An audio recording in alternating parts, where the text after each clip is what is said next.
Esta história é sobre o meu tio Jimmy. Vou fazer o meu melhor para contá-la corretamente. Mas faz anos desde o seu falecimento, então minha memória pode estar um pouco enferrujada. Por favor, perdoe qualquer parte desta história que pareça um pouco estranha. Meu tio Jimmy era um homem simples, talvez o mais simples que você poderia conhecer. A família do meu pai foi criada em uma cidade muito rural, longe de qualquer grande cidade. Isso significava que suas infâncias foram passadas criando animais de fazenda e vivendo da terra da melhor forma possível. Eles tinham eletricidade e água corrente, mas usavam com parcimônia para não acumular uma grande conta que, na época, não podiam pagar. O tio Jimmy era um dos 7 filhos na casa. Ele e meu pai eram extremamente próximos e muito parecidos, mas quando meu pai completou 18 anos e se formou no ensino médio, ele partiu para uma universidade em outro estado, e ele e Jimmy conversavam cada vez menos nos anos seguintes. Quando chegou a vez de Jimmy se formar e ir para a faculdade, ele decidiu por um caminho diferente. Ele gostava de viver no campo e se virar sozinho. Ele dizia que isso o fazia sentir como se estivesse vivendo a vida que Deus pretendia para os seres humanos e que o fazia se sentir mais próximo da terra e, por fim, de si mesmo. Então, quando chegou a hora de sair de casa, ele o fez. Ele se mudou ainda mais para o campo. Encontrou uma cabana pequena e bonita no meio da floresta, sem energia elétrica e sem água corrente, e disse a si mesmo: Isso é perfeito. Meu pai não viu Jimmy muito depois disso. Ele disse que não se sentia muito confortável em visitar Jimmy, e o que ele sempre chamava de o fim do mundo, onde ele teria que passar alguns dias sem água corrente e sem eletricidade apenas para visitar o irmão. E Jimmy absolutamente se recusava a sair de sua cabana por anos, até que ocorreu esse incidente específico. Eu tinha acabado de nascer, era meados dos anos 80, e meu pai estava planejando pedir a Jimmy para fazer uma visita para conhecer seu filho. Eles imaginavam que ele não viria, mas queriam perguntar mesmo assim. Era difícil entrar em contato com Jimmy por causa dessa coisa toda de viver longe da civilização. Então, o melhor que meu pai pôde fazer foi enviar uma carta. A carta que ele recebeu de volta o abalou até a essência. A história é a seguinte: Jimmy tinha um cachorro e, rapaz, ele amava esse cachorro, como uma pessoa ama e cuida de uma criança. Era um pointer alemão de pelo curto chamado Betsy. Betsy era uma cadela de caça muito bem treinada e educada, que acompanhava Jimmy para todo lugar. Todas as noites, Jimmy deixava Betsy sair da cabana para correr um pouco antes de trazê-la de volta para dentro de casa. Nunca houve problema com predadores na área que pudessem representar uma ameaça para Betsy, então ele nem pensava 2 vezes em deixá-la do lado de fora. Naquela noite, depois que Betsy tinha estado fora por apenas cerca de meia hora, ele ouviu seu grito. E não era um grito de excitação por brincar, nem um grito para ser deixada entrar. Era um grito de puro terror e agonia. Jimmy correu para a porta e saiu correndo para fora quando viu sua pobre cadela se arrastando em sua direção. Ele sempre disse que o olhar no rosto dela era de súplica, pedindo para que ele a ajudasse. Nunca entendi isso até ter meu próprio cachorro e perceber que eles são muito capazes de expressar suas emoções apenas pelo modo como olham para você. Jimmy a pegou com o máximo de cuidado possível e a levou para dentro. Quando a pôs no chão, percebeu que suas mãos estavam cobertas de sangue. Ele começou a temer o pior e começou a se preparar para a morte prematura e infeliz dela, que sem dúvida tinha sido acidental. Mas ao verificar seus ferimentos, ficou chocado e subitamente assustado. Betsy tinha um grande ferimento de faca, esticando-se pela parte de trás da perna esquerda. Era profundo, mas não tão profundo que ela precisasse de atendimento médico imediato. Jimmy pensou que poderia cuidar dela sozinho, e se ela tivesse problemas mais tarde, ele a levaria para o veterinário, que ficava a 4 horas de carro na cidade. O que realmente o preocupava, no entanto, era o fato de ele morar a mais de 1 hora da casa mais próxima e seu cachorro ter acabado de ser atacado por uma faca, por uma pessoa com uma faca. Ele trancou todas as portas e janelas naquela noite e por mais que precisasse, não conseguia dormir. A semana seguinte passou sem incidentes, assim como a semana seguinte a essa. Até que, eventualmente, ele se sentiu confortável o suficiente para deixar Betsy sair novamente, com sua supervisão, é claro. Ela tinha se curado bem, mas ainda mancava um pouco. Enquanto estava sentado em sua varanda uma tarde, assistindo Betsy brincar no pequeno quintal em frente à casa, ele avistou algo na floresta. A silhueta de um homem muito grande espiando de trás de uma árvore, observando sua cadela atentamente. Jimmy gritou para o homem se mostrar e perguntou em voz alta quem ele era e o que estava fazendo ali. Mas, em um movimento rápido, o homem correu mais fundo na floresta, onde Jimmy não conseguia mais vê-lo. Ele chamou Betsy para dentro e, como já tinha feito antes, fechou e trancou todas as suas portas e janelas para a noite. Enquanto estava deitado na cama, ouviu um barulho de batidas em sua janela. Batidas leves, mas Jimmy tinha um sono leve. Então, quase nada era necessário para acordá-lo. Ele virou lentamente a cabeça para o lado para olhar para a janela, e entre suas duas cortinas, através de uma pequena fenda no tecido, iluminado pela luz do luar, ele viu um olho espiando para dentro do seu quarto. Felizmente, não estava olhando para ele naquele momento, pois ele temia que isso provavelmente o deixaria ainda mais aterrorizado do que já estava. Mas agora, ao invés disso, esse olho estava olhando para Betsy, assim como o homem na floresta tinha feito na tarde anterior. Jimmy manteve os olhos fixos na pessoa misteriosa, e por horas, ele notou que essa pessoa nunca parou de olhar para seu cachorro. Quando a noite virou dia e o sol começou a aparecer por entre as árvores, Jimmy viu a pessoa se afastar da janela e ouviu enquanto ela saía do deck e, esperançosamente, se afastava de sua propriedade por completo. Na noite seguinte, Jimmy garantiu que suas cortinas estivessem completamente fechadas para que nada pudesse ver para dentro ou para fora. Ele não queria experimentar o que aconteceu na noite anterior novamente. Infelizmente, isso só piorou as coisas para ele. Ele foi acordado por um barulho alto vindo da porta da frente, como se algo ou alguém estivesse tentando com toda a sua força entrar em sua casa para fazer Deus sabe o que com ele e, possivelmente, com seu cachorro. Ele suspeitava que fosse a mesma pessoa que o estava perseguindo há um mês, mas sempre deixou muito claro que, por mais que tivesse muitas armas ou facas, ele não queria enfrentar essa pessoa cara a cara se não precisasse. Ele pegou uma espingarda, apontou para a porta e, de forma muito firme e confiante, gritou em direção à porta: "Senhor, sugiro que saia da minha propriedade bem rápido. Tenho uma espingarda apontada para a porta e vou atirar se você entrar na minha casa." O barulho parou, quase como se a pessoa estivesse pensando no aviso, mas só parou por alguns segundos antes de continuar com ainda mais força. A porta começou a tremer, pois não conseguia suportar tanta força contra ela, e Jimmy sabia que estava prestes a quebrar. Ele começou a gritar para o homem por favor, apenas parar e sair, e que não queria matá-lo. Betsy estava ficando louca latindo atrás dele, e por um segundo, parecia que seu latido alimentava a raiva desse intruso. A porta se quebrou, e através dos pedaços de madeira quebrada, uma mão se estendeu. Jimmy atirou na porta com tanta força que o jogou para trás alguns passos. A mão desapareceu. Jimmy ficou parado no mesmo lugar em que pousou após o tiro por alguns minutos. E depois de se recompor, ele lentamente se aproximou da porta, agora coberta de sangue. Só que ele não encontrou um corpo em sua varanda como esperava. Em vez disso, viu um rastro espesso de sangue levando para a floresta. Jimmy não tinha telefone para ligar para a polícia, e o telefone mais próximo ficava a 1 hora de distância em um pequeno mercado.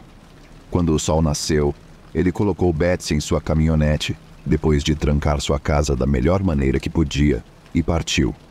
Ele ligou para a polícia no mercado, e depois de esperar cerca de 1 hora para que um aparecesse, ele os levou até sua cabana. Quando chegaram lá, Jimmy contou tudo. Eles seguiram o rastro de sangue até não conseguirem mais vê-lo, mas não encontraram nada. Eles disseram a Jimmy que abririam uma investigação sobre o assunto e sugeriram que seria prudente ele ficar com a família até que tudo fosse resolvido e fizessem uma prisão, ou pelo menos encontrassem o cara. Estavam certos de que a pessoa provavelmente apareceria em um hospital com um ferimento de bala na mão. Jimmy, sendo o homem teimoso que era, consertou a porta e decidiu ficar, já que as noites estavam ficando mais frias naqueles meses de inverno, e eles imaginavam que, se o cara já não estivesse morto, morreria de frio eventualmente. Nas próximas semanas, Jimmy ouviria arranhões em sua porta à noite, e de manhã ele acordaria com marcas profundas de arranhões na madeira, e ele jurava que ouvia sussurros do lado de fora de sua janela, apenas dizendo o nome de sua cadela repetidamente. Eles nunca tentaram arrombar a porta novamente, no entanto, e embora Jimmy ainda estivesse assustado, ele realmente não se sentia ameaçado por essa presença. E no início de janeiro, 4 meses após Betsy ter sido atacada por aquela faca, Jimmy acordou e fez um café. Ele destrancou a porta da frente e a abriu, prestes a dar um passo para fora, quando viu, encostado em um dos postes de sua varanda, o homem. Só que ele não estava se movendo. Ele não estava apenas parado lá. Foi quando ele percebeu que não só não estava se movendo, ele não estava respirando também. Dessa vez, ele não perdeu tempo em dirigir até o mercado com Betsy para ligar para a polícia. Eles apareceram em peso e agora cercavam a cena do crime. E não demorou muito para descartar Jimmy como suspeito, quando ficou dolorosamente óbvio que aquele homem havia morrido devido à exposição a temperaturas tão baixas. Era também óbvio que aquele homem que ele havia baleado, já que essa pessoa estava faltando vários dedos de uma das mãos. Jimmy escreveu de volta para o meu pai contando tudo isso, e no final da carta, também disse que estaria se mudando para o nosso bairro no próximo mês. Ele já tinha comprado uma casa e estava ansioso para passar mais tempo com sua família e sair da floresta por um tempo. Conforme eu crescia, ouvia essa história quase 2 vezes por ano, todos os anos, até que Jimmy faleceu no final dos anos 90 devido a um câncer de pulmão. Ele nunca se casou ou teve filhos, mas sempre insistiu que não se importava, já que todos os seus irmãos tinham tantos filhos que o visitavam o tempo todo. Betsy faleceu quando eu tinha apenas 7 anos de idade, e algo em Jimmy morreu junto com sua cadela. Só posso esperar que eles estejam juntos novamente, melhores amigos na vida e na morte.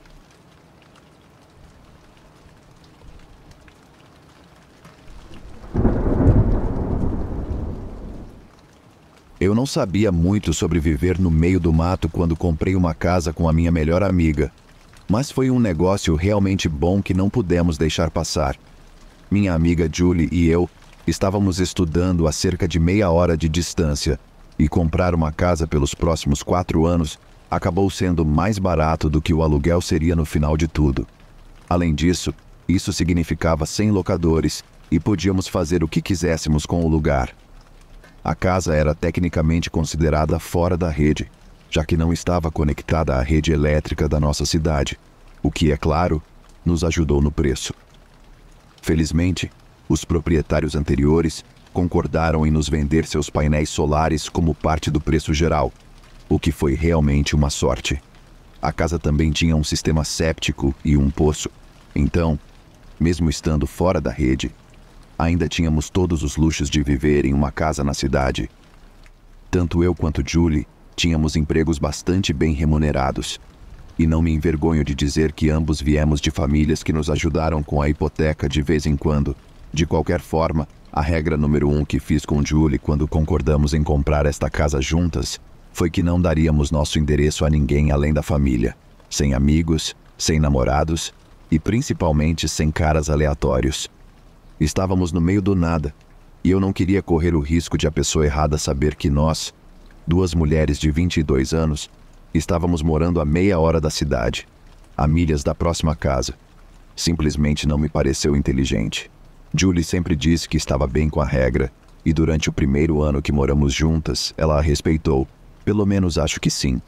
Então, um dia, no nosso 2º ano de companheiras de casa, cheguei em casa e a encontrei se agarrando com algum cara aleatório no sofá da sala.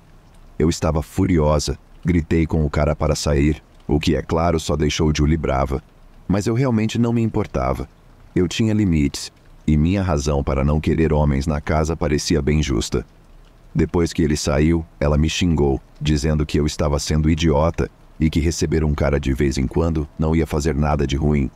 Tentei dizer a ela que simplesmente não era inteligente deixar pessoas que nem conhecíamos entrarem em nossa casa e saberem que vivíamos sozinhas, com praticamente nenhum meio de nos protegermos. Mas ela ainda não entendia. Ela só ficava repetindo: "Isso não é o filme Busca Implacável. Um cara não vai voltar e nos sequestrar e vender. Se acalme, viva um pouco."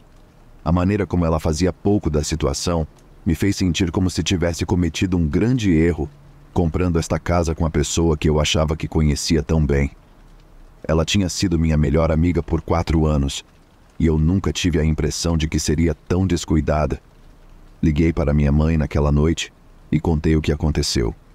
Ela concordou comigo que foi idiota da parte de Julie convidar um cara que nem conhecia. Também disse a ela que me sentia desconfortável ficando lá, sabendo que esse cara sabia onde morávamos, quem éramos e que vivíamos sozinhas. Quer dizer, era óbvio que nenhum cara morava conosco.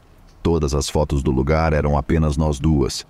E tenho quase certeza de que Julie provavelmente disse a ele que só tinha uma colega de quarto. Não seria surpresa se ela tivesse dito.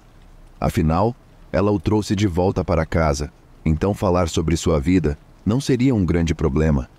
Minha mãe me disse que, se eu me sentisse desconfortável, poderia ficar na casa dela por algumas noites. E se quisesse voltar depois, poderia. E se não quisesse, poderia ficar o tempo que precisasse. Agradeci pelo convite e decidi que iria para a faculdade no dia seguinte. Iria para casa, pegaria algumas coisas e depois iria para a casa da minha mãe por um tempo.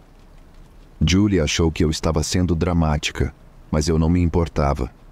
Fui para a faculdade no dia seguinte conforme planejado e voltei para casa naquela tarde. Decidi esperar até Julie chegar em casa para lhe dizer por quanto tempo eu estaria fora e apenas para garantir que ela trancasse tudo. Claramente, ela não era a pessoa mais responsável, então não podia contar com ela para proteger o lugar depois que eu saísse. Por volta das 8 da noite, decidi que já tinha esperado o suficiente e comecei a me dirigir à porta da frente com minha bolsa na mão. Quando cheguei ao corredor que dava para a sala de estar, parei no meu caminho. Felizmente, a escuridão que preenchia a casa me escondeu enquanto eu observava 2 homens de preto mascarados parados na porta, atrás do vidro fosco. Eles estavam conversando entre si quando ouvi um deles dizer: "Estou te dizendo, cara, as garotas que moram aqui, elas são lindas." A porta abriu. Meu coração afundou e eu não sabia o que fazer. Só tinha que me esconder. Acho que agora percebo que provavelmente deveria ter saído pela porta dos fundos, mas realmente não estava pensando. Em vez disso, voltei lentamente para o meu quarto, tranquei a porta e comecei a procurar alguns lugares para me esconder. Assisti a um filme na noite anterior que me deu a ideia de abrir minha janela para parecer que eu tinha saído por ali. Então fiz isso e me escondi no fundo do meu armário, embaixo de um par de cobertores grossos que havia colocado lá depois do último inverno. Ouvi o som do vidro da porta da frente se quebrando e senti lágrimas começando a descer pelo meu rosto. Eu não ia ser uma daquelas garotas que você vê em filmes e programas de TV, que não conseguem ficar quietas, no entanto. Estava respirando mal, para não fazer barulho. Ouvi enquanto eles passavam pela casa, discutindo alto um com o outro que ainda não tinham encontrado nada. Silenciei meu telefone para não revelar meu esconderijo se ele tocasse e mandei uma mensagem para Julie para não voltar para casa, que as pessoas haviam invadido nossa casa e para ligar imediatamente para a polícia. Também mandei uma mensagem para minha mãe e contei o que estava acontecendo e para ela ligar para a emergência também.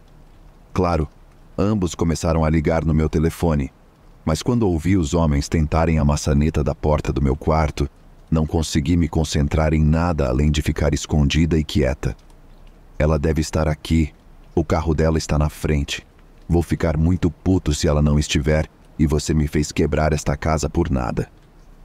Eles discutiram assim por alguns minutos, até que um deles deve ter se cansado e chutou a porta. Fiquei aliviada quando o truque da janela parecia funcionar e eles gritaram um com o outro. O alívio durou apenas 1 minuto, no entanto, quando um deles disse ao outro para procurar por qualquer coisa que pudessem levar, que pudesse valer alguma coisa. Comecei a rezar para que eles não olhassem muito fundo no meu armário, que não puxassem os cobertores sob os quais eu estava e não fizessem o que os homens fazem com as mulheres cujas casas invadem. Meu fôlego parou na garganta quando ouvi seus passos se aproximarem das portas do armário. Não me mexi 1 centímetro. Não havia como eu dar a esse cara qualquer motivo para acreditar que eu estava ali. Senti que ia ter um ataque cardíaco quando ele abriu as portas do armário. Podia sentir as vibrações dele movendo coisas nas prateleiras acima, e justo quando senti que ele agarrou os cobertores que estavam embaixo, seu amigo irrompeu no quarto gritando que eles tinham que ir embora. Aparentemente, eles ouviram sirenes na estrada e ficaram com medo. Eles correram para fora da casa e eu fiquei no meu lugar. Tinha toda a intenção de ficar lá a noite toda. Estava aterrorizada com a possibilidade de que eles ainda estivessem lá. E isso foi até que ouvi a voz da minha mãe me chamando de dentro da casa. Tirei os cobertores do meu corpo e, tão rápido quanto pude, corri em direção à voz da minha mãe. Assim que a vi, desatei a chorar. Toda a emoção que tinha segurado esse tempo todo estava sendo liberada e eu não conseguia controlar. Queria poder dizer que encontraram os homens que invadiram, mas não encontraram. Eles não deixaram evidências e a polícia não encontrou ninguém nas matas ao redor da casa. O cara que Julie trouxe na noite anterior tinha um álibi sólido demais, então o descartaram. Ele também negou ter dito a alguém onde morávamos, mas não acredito nisso. Saí de lá no dia seguinte. Levou um tempo, mas Julie concordou eventualmente em tirar meu nome da hipoteca. Uma de nossas outras amigas se mudou para lá com ela, e eu me mudei de volta para a casa dos meus pais. Me sinto mais segura com eles. Só queria que tivessem pego os caras que me aterrorizaram naquela noite.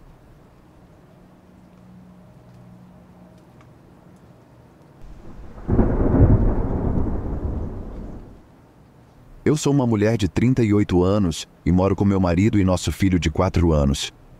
Decidimos que queríamos viver fora da rede cerca de 1 ano depois que nosso filho nasceu. O mundo estava seguindo uma direção estranha e nos desconectar dele parecia uma boa ideia na época. Compramos uma pequena casa na floresta do noroeste do Pacífico e, além da história que estou prestes a contar, amamos cada segundo disso. Temos uma vaca leiteira da família que produz muito leite, cerca de 6 a 7 galões por dia, o que é muito mais do que uma família de 3 pessoas pode beber. Mais do que qualquer um pode beber em um dia, na verdade, mas onde moramos as pessoas adoram beber leite cru e não processado. É um assunto controverso no qual não entrarei agora, mas com o excesso de leite que tínhamos constantemente, meu marido sugeriu que postássemos um anúncio no Craigslist para trocar nosso leite, você sabe, trocar o leite por outros itens que possamos precisar ou querer, como frutas e vegetais frescos ou equipamentos de fazenda. Achamos que não poderia doer e que seria divertido conhecer novas pessoas com mentalidade semelhante no processo. Postamos nosso anúncio e não recebemos nenhuma resposta por um tempo. Comecei a me sentir um pouco derrotada com toda essa situação, e foi então que recebi um e-mail de uma mulher chamada Cristina.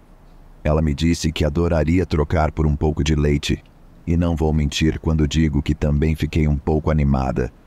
Trocamos e-mails por alguns dias e ela me disse que cultivava amoras orgânicas que gostaria de trocar.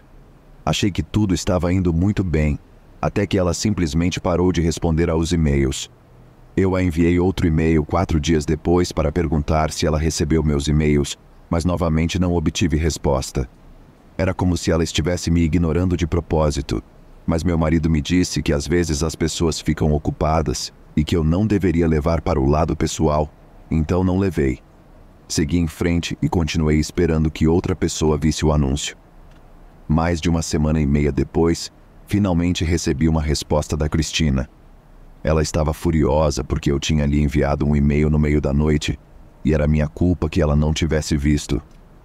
Ela disse que era muito irresponsável da minha parte enviar um e-mail tão tarde e que não era uma boa maneira de administrar um negócio. Fiquei chocada.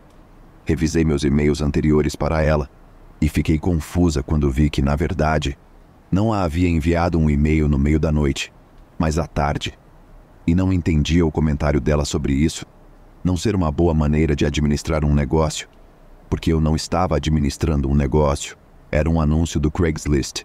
Optei por não responder a ela por causa do seu óbvio problema comigo e sua incapacidade de assumir a responsabilidade por suas próprias ações. Pensei que ignorá-la significaria que eu estaria livre da situação. Estava errada. Em vez disso, ela continuou a me enviar vários e-mails por dia nos próximos 2 dias, lembrando-me de seus e-mails e dizendo-me para lhe enviar um e-mail de volta. Finalmente, 2 dias depois, ela me escreveu novamente, desta vez dizendo algo que genuinamente me aterrorizou. Ela disse que estava cansada de eu ignorá-la, estava ofendida e muito zangada por eu fazer isso com uma senhora tão doce como ela, e se eu não ia lhe dar o leite, ela iria pegá-lo sozinha. Eu realmente não entendia o que ela queria dizer com isso. Ela ia descobrir onde morávamos e pegar o leite à força? Mostrei para o meu marido e rimos juntos sobre isso, e novamente não respondi a ela por e-mail. Por que eu faria isso? Claramente, essa mulher tinha alguns problemas sérios. Naquela noite, ouvimos barulhos do lado de fora da nossa casa, mas isso era algo com o que estávamos acostumados. Havia muitos animais na área que não tinham medo de se aproximar da casa durante a noite. Nosso filho entrou no nosso quarto bem cedo de manhã e nos jurou que estava ouvindo passos do lado de fora de sua janela. Eu e meu marido tentamos tranquilizá-lo, dizendo que provavelmente era apenas um veado, mas ele estava certo de que soava como uma pessoa ou monstro andando de um lado para o outro bem do lado de fora de sua janela. Ele estava assustado, então deixamos que ele dormisse em nossa cama até a hora de acordar. Naquela manhã, meu marido saiu para verificar se havia pegadas, e para nossa surpresa, ele realmente encontrou algumas. Quem quer que fosse, usava um sapato muito pequeno e definitivamente andava para frente e para trás durante a noite, com base nas pegadas profundas que iam e vinham na lama do lado de fora da janela dele. Era bastante estranho ver pegadas do lado de fora de nossa casa, que não eram nossas. Moramos tão longe da cidade e somos donos da propriedade ao redor da nossa casa, 30 acres dela. Meu marido vasculhou a floresta ao redor de nossa casa, mas não encontrou nada. Quando saí para ordenhar nossa vaca, fiquei horrorizada ao encontrá-la coberta de tinta spray preta. Suas costas estavam cheias dela. Quando meu marido saiu para me ajudar, ele ficou tão chocado quanto eu. Ainda tínhamos que ordenhá-la, embora honestamente eu me sentisse um pouco mal por isso. As vacas são animais muito sensíveis, e eu podia dizer que ela estava assustada e provavelmente em choque tanto quanto nós estávamos. Ainda assim, quando fui ordenhá-la, notei que seu úbere parecia um pouco pequeno, quase como depois de ser ordenhada. Então, quando fui limpá-la, nas primeiras pressões, quase não saía nada de leite. Alguém literalmente havia ordenhado nossa vaca, e em algum momento durante a noite, também a pintou com tinta spray. Lembrei-me do e-mail maluco que a mulher tinha deixado, e sabia que tinha que ter sido ela. Sabíamos que mais ninguém faria algo assim. Enquanto eu e meu marido estávamos tentando limpar as costas dela, ouvimos nosso filho gritar de dentro de casa. Ambos largamos o que estávamos fazendo, e quando entramos, vimos um jarro de leite no balcão e pegadas lamacentas levando até o quarto do nosso filho. Corremos para a porta do quarto dele, e quando olhamos para dentro, vimos uma mulher sentada na cama do nosso filho com ele no colo. Ela o segurava firmemente, sorrindo para nós com uma expressão estranhamente sem emoção no rosto, enquanto ele se debatia em seu abraço. Eu ia dizer para ela soltá-lo, mas meu marido tinha outros planos. Ele sempre foi do tipo sem rodeios, então simplesmente foi até ela e a socou no rosto. Ela soltou o nosso filho enquanto levava a mão ao nariz, e meu marido aproveitou a oportunidade para pegá-lo e tirá-lo dela. Ele pegou meu braço no caminho para fora do quarto e nos colocou em sua caminhonete, trancando-a. Voltou para dentro e, na próxima coisa que soube, estava fisicamente levando essa mulher para fora da casa e a forçando a sentar-se na varanda. Toda vez que ela tentava se levantar, ele simplesmente a empurrava de volta para baixo. Ela não era páreo para ele. Ele se certificou de que não havia maneira de ela sair. Eu já tinha chamado a polícia no segundo em que estávamos na caminhonete, e eles chegaram cerca de 30 minutos depois. Enquanto esperávamos por eles, a mulher só disse uma coisa: "Você não deveria ter me ignorado."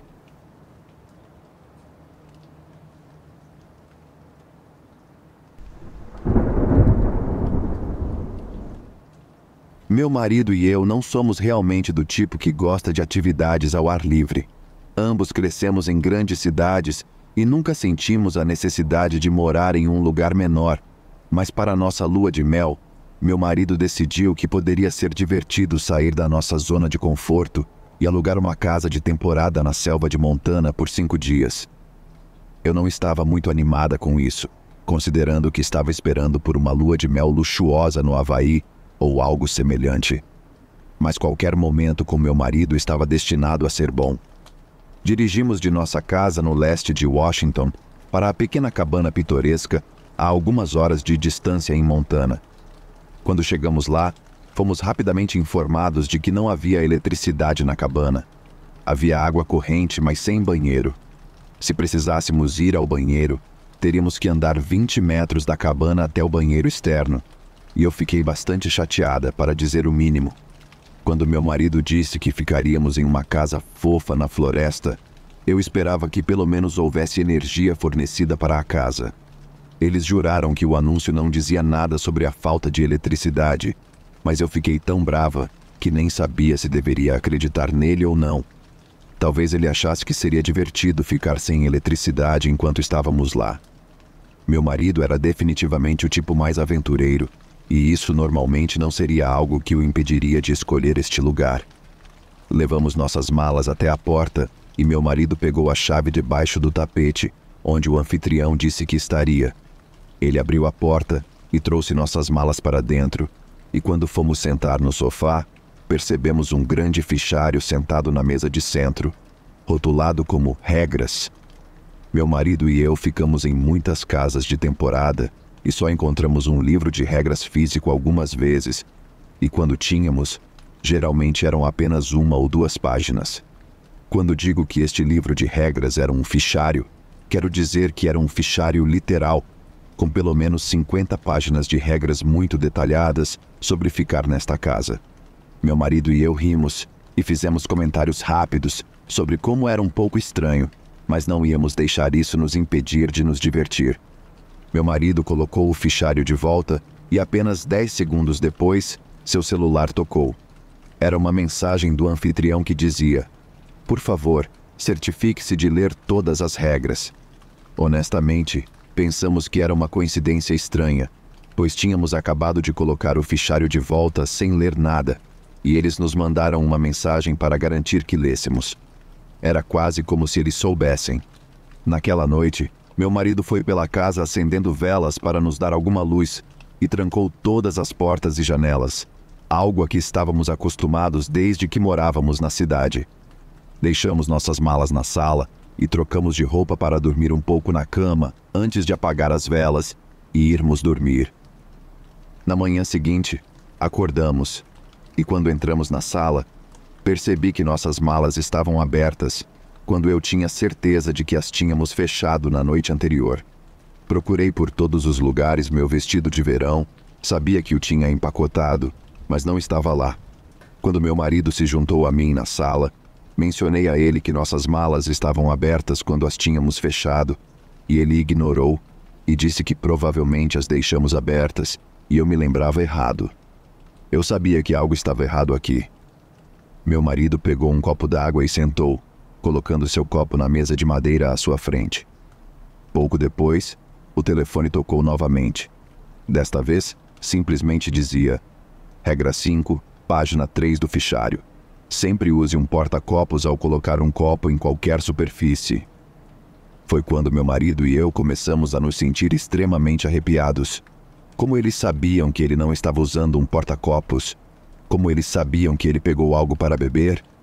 Meu marido mandou uma mensagem perguntando se eles estavam nos observando e eles disseram que não.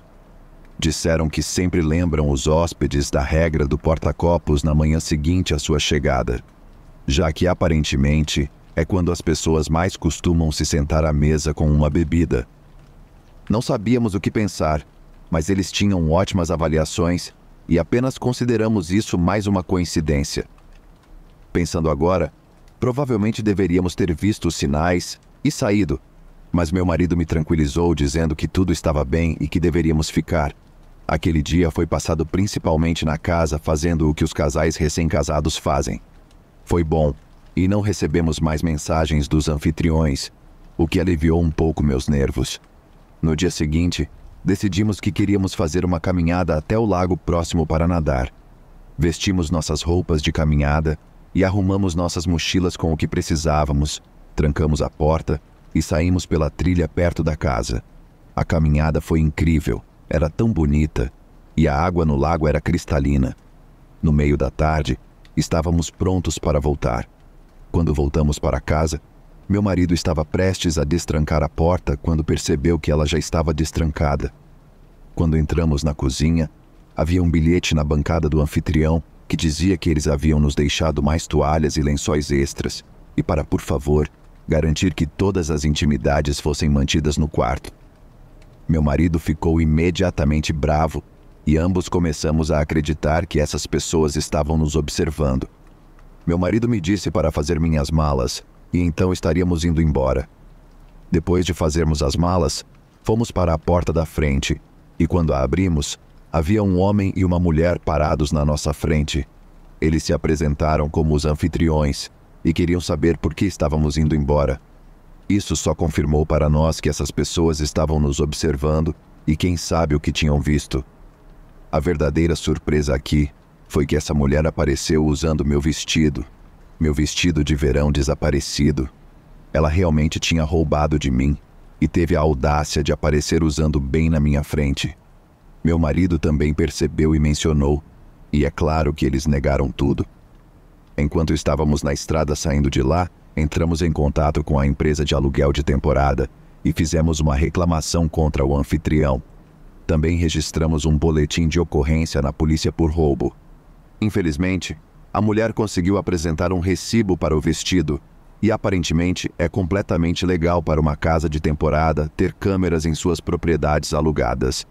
Eles apagaram todas as filmagens da nossa estadia, dizendo que era costume apagar o que foi gravado após o término da estadia de uma pessoa, mas sabíamos a verdadeira razão de terem apagado. Quando reclamamos sobre a falta de energia na propriedade e sobre isso não ter sido mencionado no anúncio, o anfitrião realmente forneceu provas de que a casa tinha eletricidade e disseram que ela foi desligada por engano durante a nossa estadia.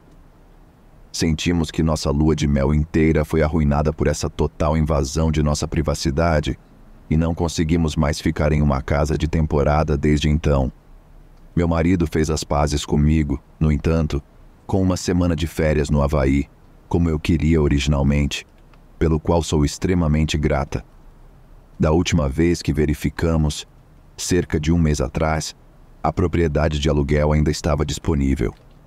Honestamente, eu me sinto muito mal pela próxima pessoa desavisada que ficar nesta casa.